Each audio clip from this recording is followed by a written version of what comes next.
my name is Sam. Thanks for checking out this video.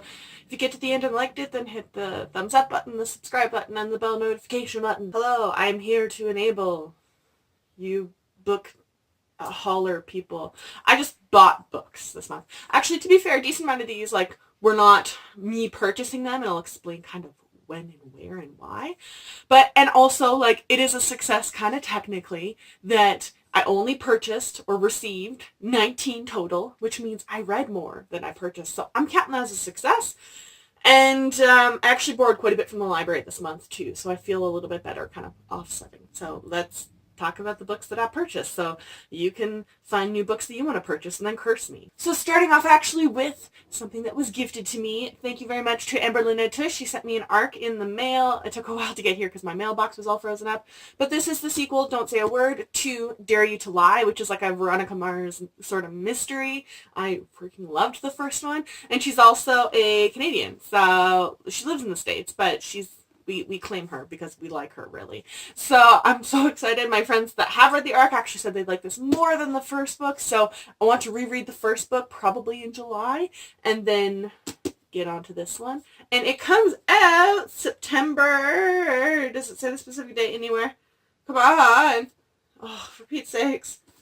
Why don't they put the actual release date on these things? I want to say it's the first week of September, the same day as Dark Dawn comes out with by J. Kristoff. And she was sweet enough too to sign it for me. So I'm really, really happy about that. And I really liked book one, so I'm so excited to read this. My friend Christy was trying to clean up her inventory a little bit, so she sent me an ARC of Rerule the Night by Claire Eliza Bartlett. I'll link, she has a blog, I'll link it in my description down below if you don't know of it before, haven't been to her blog before, it's really good. But so she sent me this. This has actually come out. I'm insanely curious about it though. The cover, total trash for this cover. Two girls use forbidden magic to fly and fight for their country, for themselves, in this riveting debut that's part Shadow and Bone, part Codename Verity. Hi, Codename Verity is like one of the best historical fictions I've ever read, and Shadow and Bone, I mean, I own 2 different covers of them, okay?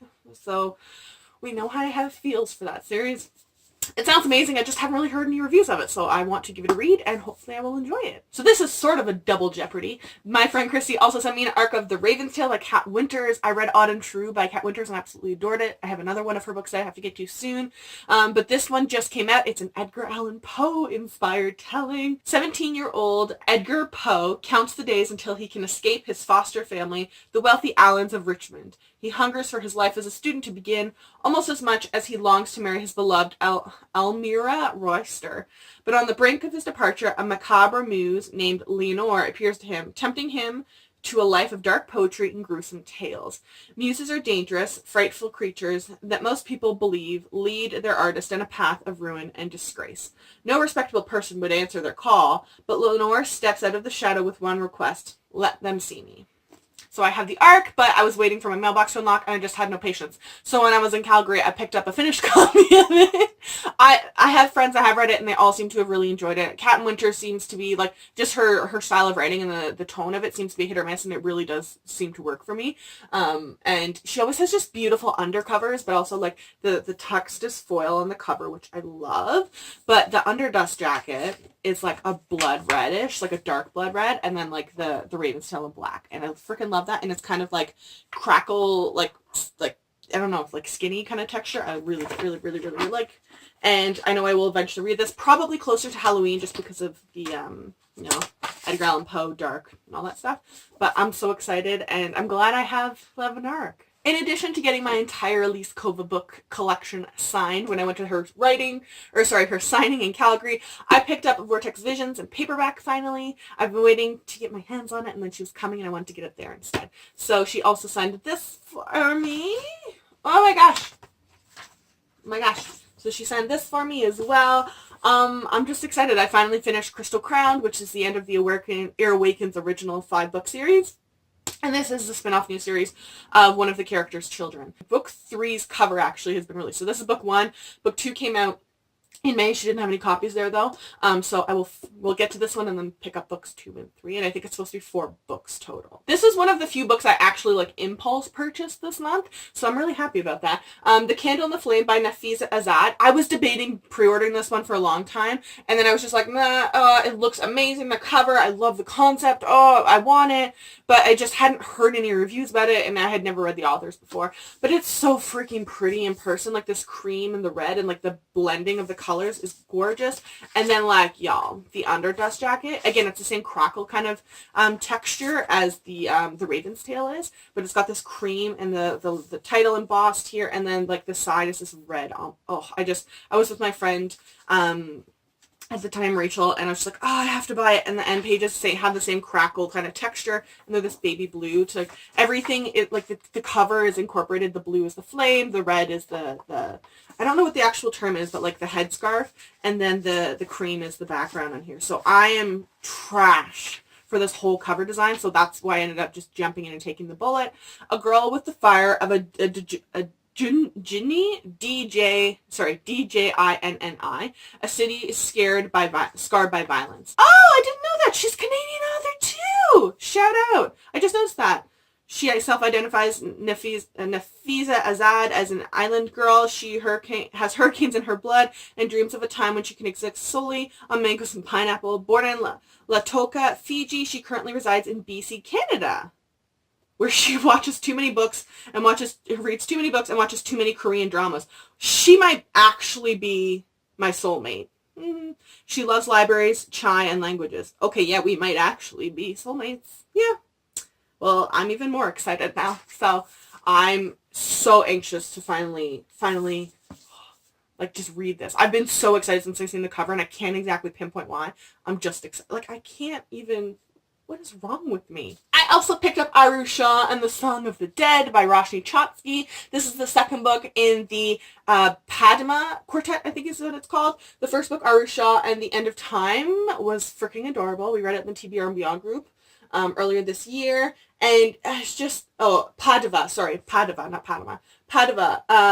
I have heard nothing but fantastic things about this, and I know I just want to keep buying this series. It's Rick Riordan imprint, and I really, really love what he's doing, and the end pages are this really cool orange too, and just, I like everything that the imprint is doing with raising up authors of different colors and different cultures. He's also doing one with Navajo in the 2020 with Rebecca Roanhorse. So hopefully we keep seeing more and more of this, and that's an imprint I really want to support doing that. I knew I was going to buy this book as soon as I saw the cover, because let's be real, I have zero self-control around covers. It's pretty. So Nocturna by Maya Motain. This was in a couple book boxes. I've seen the book box. I think it has a blue version of this cover. I kind of want that one too. They're both freaking gorgeous, and it's kind of like foily shiny all over, and just, it's so insanely freaking pretty. And there's this absolutely stunning map, and then the spine has this like this stenciling, which is just freaking gorgeous, and it's a little bit bigger of a book, and I'm excited about that. It's supposed to be a trilogy, last I checked: A Faceless Thief, A Desperate Prince, A Darkness Unleashed. It's another debut by a woman of color this year, which is fantastic, and I am just super anxious to read this. I have such high hopes for this. It sounds amazing. I was super excited when I saw A Question of Holmes in the bookstore in Calgary while I was there, so I picked that up as well. I now have the full the full Sherlock Holmes series in hardcover, all 4 of the books, and I actually have the arc to her next book. Oh my gosh. The next book she has coming out called Hello Girls, which is a dual writing. It's a Thelma and Louise retelling, I believe. I'm excited for that one. But it's the 4th book in the Sherlock Holmes series. I haven't read the 3rd book. I just recently, relatively got The Case for Jamie a couple months ago. So now that I have this, I think once the summer is done, because I have a couple series that I'm kind of wrapping up right now, I think I want to reread books 1 and 2 and then read book 3 and 4 probably in the same month. And then I'll have another series done. And I really, really enjoyed the first 2 books. I'm trashed for Sherlock Holmes retellings, and I'm done the Sherlock Holmes actual original story read, so I have more time to fit more Sherlock Holmes in. One of the other books that I did impulse buy this month, oh my gosh, was The Psychology of Time Travel by Kate Mascarenhas. I actually posted that I got this on Litsy, and someone commented on Litsy that the bookstore that I picked this up at, that was their staff pick, which was so cool, in Calgary. It's just really cool. I am someone who likes weird, like, time travel, just time travel in general, but like weird, like we all know of Outlander and all those ones, but ones that are just like low-key and weird, like super weird. And this was recommended to me by a couple people on Goodreads. I kept getting notifications that people were sending this to me as a recommendation, and it has mixed-ish reviews, I think, for the most part, but the cover is really interesting to me. And the people that I know that have read it, the few people, seem to actually be really, really, like, into it. And what really sold me is the 4 women will invent time travel. 3 will make their mark on history. 2 will do anything to be remembered. 1 will not survive. And I love that countdown. It starts in 1967, and there's female scientists, and we all know how I feel about women in STEM positions, and I just have high hopes that this will be a book about actual time travel and not a book where just 4 female scientists do nothing but fall in love. So I am so excited to freaking read this. I hope it's good because it is a pricier book in, like, just in US dollars. It's $27 US. I think it was like 37 or 8 or something like that in Canada, plus taxes.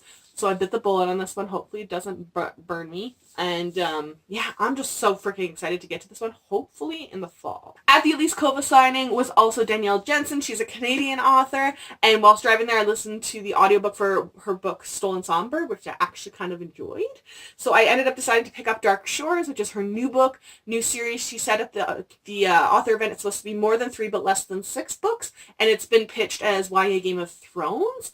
And I actually saw today someone said it was their favorite book that they read this month. So I'm so freaking excited and hopeful about this one.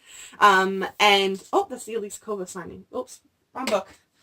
In a world divided by meddlesome gods and treacherous oceans, only Mirren possesses the knowledge to cross the endless sea. But they have one mandate. East must never meet West. A pirate with a will of iron, a soldier with a secret, and a dangerous quest. I am so freaking the whole pirating and like Lost Kingdoms and all that trash for it. She's a Canadian author too, just fantastic. And this cover has just interested me since it came out. Like I'm just curious, and I'm thinking as soon as I hear pirates, I'm going to like These Divided Waves, or not These Divided Waves. What's the first book called? Oh my god, by Sarah Rash. My brain is blanking. These Rebel Waves, which was like one of my all-time favorite books last year. So I'm a sucker for slow-burning romance and politics, and that sounds like what it's going to be here. Even if it's not slow-burning romance, that's just what These Rebel Waves was. So I'm really, really excited. Well, in Edmonton a couple days ago, I impulse bought Winter House by Ben Gutterson and illustrated by Chloe Bristol. If you can't tell, like if I hold it up, like the dust jacket, when you pull it over, there's like cutouts, and then under it, that's the people that you saw on the front. And it just reminded me a lot of Anna James's book, Tilly and the Book Wanderers, and the cover design. So I was like, okay. A lavish hotel, a family secret, a book of puzzles, and a veil of magic. And there's like these really, really cute, you can't see it, but I hold it that way. Oh my god. Oh. But it's got these like really nice like begin pages and this big family chart. If I can get it to go back and open. Oh my gosh. And then we have these big full page illustrations in some spots. I'm just really excited about this. And I feel like I was kind of running low on middle grades that I haven't read. Like I have my Nevermores, and like I've got a couple like weird small ones, but they're more like lower end of middle grade, would be like quick reads that I just enjoy purchased off of Book Outlet that I'll get to when I get to. This is one like where I'm like, sounds like a little bit historical fiction, sounds like a little bit of magic, sounds just like a lot of different things that I really love. And it's a big chunker book too. Like the other ones are like this big chunker book. So I'm so excited about this. I've been debating purchasing this book since like 3 months before it came out. So I ended up biting the bullet for my birthday and purchasing Romanov by Nadine Brandes when I was at, there's a sticker on it. When I was at the bookstore in Edmonton. It's blurred by Evelyn Sky, which would really end up making me being like, oh my god, just purchase it. You know you love the Crowns game. So I did, and the Romanovs are like, I have feels. I've spent years studying them. But I love the spine too. It Reminds me a little bit of Caraval. There's just a lot of things that I was just like, oh, just buy it. Just for Pete's sakes, buy it. So I bought it. I also picked up this book here, Time Castaways, The Mona Lisa Key by Liesl Schertzliff. I actually don't know if Time Castaways or The Mona Lisa Key is the title and which one's the series name. But it's kids get on like a pirate ship and accidentally go time traveling. A middle grade. I wanted some more chunkier size middle grades. Time travel is always a yes for me. The book that I went originally into the Indigo bookstore to only purchase that copy of was Missing Presumed Dead by M. Berquist. This is the author of Devils Unto Dust, which I really enjoyed last year. It was a really surprising, enjoyable read for me. And my friend Melanie got an arc of this and said it was really cool too. So I ended up getting this. I love the cover of this, like with the neon signage and the under too. I like having red and black. So, and they kind of continue that neon signage with the foil there. And this book, as well as Romanov and Winterhouse and Time Castaways, were my 4 of 10 purchases that I'm trying to keep myself to until the end of the year. We'll see how that goes. I originally was just going to do this one, and then there were several books that are coming out in September that I forgot about and I were reminded of this month. So it should be interesting, but I'm going to do my best to keep to 10. So I only have 6 left. Mind you, I'm going to keep trying to remember of like, don't purchase a bunch of them because you can get them for Christmas. So here's hoping. My pre-order of King of Fools also came in at actually technically like the last day of April, but we folded that in. And this is a sequel to Ace of Shades by Amanda Foody. It is beast size. It's so big and heavy, and I'm so excited about that. And I'm just back in the City of Sin with everything that happened with the Shadow game, the card game at the end of Ace of Shades, and then the phone call it's made at the end of Ace of Shades. Like, I was freaking off my rocker when that happened. So I am so excited and nervous to read this one, in all honesty. And not that I don't think it's going to be good. I'm just concerned that it's going to have another big cliffhanger. And I don't know if I want to do that to myself. But, I mean, I say that, but then I still read J. Kristoff books, so there you go. I also have Wonderful here now, but don't let her get to her head. My wonderful friend Melanie sent me The Deepest Blue by Sarah Beth Durst for my birthday this month, along with an inappropriate coloring book and a Harry Potter wallet, which is awesome. But this is I don't know if it's the novella, but it's not the 4th book in the Queens of Renthia series. So books 1, 2, and 3 I've read books 1 and 2. I haven't read 3 yet, so that was why I hadn't purchased this yet. So my friend Melanie purchased it for me, which is awesome of her. And yeah, this is another series that I think once I'm done kind of everything that I have planned for the summer to wrap up, like my Graceling reread, and I've done my my Sherlock reread, and my Sherlock Holmes wrap up, and I've done the Ruin series now, so I've got quite a few, and the Veronica Speedwell series, so I'm kind of caught up now on a lot of series. This is going to be one where I'll reread books 1 and 2, then reads book 3, and then the novella Tales of book. I have wanted this book 3 of this series since like before I knew it existed. Let's be real. However, it's extremely expensive in Canada. It's $37 plus taxes is a lot of money to pay for books. So when I was in Canmore in lower southern Alberta there, I went to the bookstore there. It's called Cafe Books. If you ever get to go, it's a really, really cool shop. I highly recommend. They have used and new section. And this is technically a used book of The Winter of the Witch. So instead of paying $37, I found it for $17. And literally, I can't find a single dent, scratch, anything in it. The only thing that I found was at the bottom. They're sort of rubbed. But this has happened to me when I get books brand new, when it comes like in the mail. So this could have literally just happened while shipping originally. But there's nothing wrong with this. Nothing whatsoever. And I got $20 off for it. I wish we had a real legit like secondhand bookstore up here that was like that. So I have book 3 of the Bear and the Nightingale series, and I'm so excited. I don't know that I would have to necessarily reread those 2 to get to this one. They're pretty like still ingrained in my mind, but I kind of want to reread them. And I think just because of the weather, I'm going to wait till closer to the end of the year to read this, reread that trilogy, probably in like November, December. And this series was so fantastic. It was an amazingly impressive debut. And now I've been seeing books for like blurbs for books to come out in like 2020 or 2021. There's one, I can't remember for the life of me what it's actually called, but it's literally blurbed as like The Bear and the Nightingale meets Shadow and Bode. And I was like, I actually need that. And finally, I of course had to get my copy of Finale by Stephanie Garber. This is the third and sadly final book in the Caraval series. I'm trash for the series. It also came signed from the publisher. I was not expecting that. So that was a really cool, wonderful surprise detail. It's also got the orange embossments underneath it. And everyone I know that has read it, because everyone I know that got it basically read it right away, has loved it as a conclusion. So I'm really, really hopeful about this. And again, I don't think I have to reread book 1 and 2 to read this, but I kind of want to. And I'm someone who loves both of the sisters in Caraval.